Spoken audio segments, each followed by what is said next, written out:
আসসালামু আলাইকুম। তো আপনাদেরকে আজকে হ্যাঁ মালয়েশিয়া গ্রামের পরিবেশগুলো কি রকম এগুলো দেখাবো। দেখেন কত সুন্দর বাড়িঘর। হুম। তো আমাদের একজনে বলছে যে এখানে আম গাছের নিচে প্রচুর আম মানে পড়ে থাকে। তো ও বলতেছে আমার লগে যে বন্ধুটাও বলতেছে আম খাবে। তো আমরা হাঁটতেছি এই গাছের নিচে আম পাওয়া যায় কিনা। তো এখানেও দেখেন প্রচুর পরিমাণ মানে এদেশে এত পরিমাণ নারকেল গাছ আর পাম গাছ মানে একদম প্রত্যেক বাড়িতে অভাব নাই, এত পরিমাণের ঘাস মানে যেদিকে তাকাবেন ওদিকে খালি পাম গাছ আর নারকেল গাছ দেখতে পাবেন। কিন্তু এই যে একটা আম গাছ পাইছি কিন্তু এর খুব ছোট ছোট।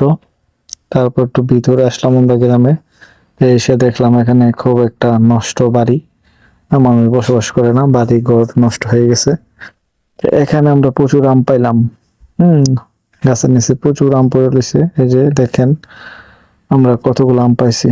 তো আমরা আর বেশি ঘোরাঘুরি করি নাই, সন্ধ্যা হয়ে গেছে, এই জন্য আবার রুমে চলে আসলাম।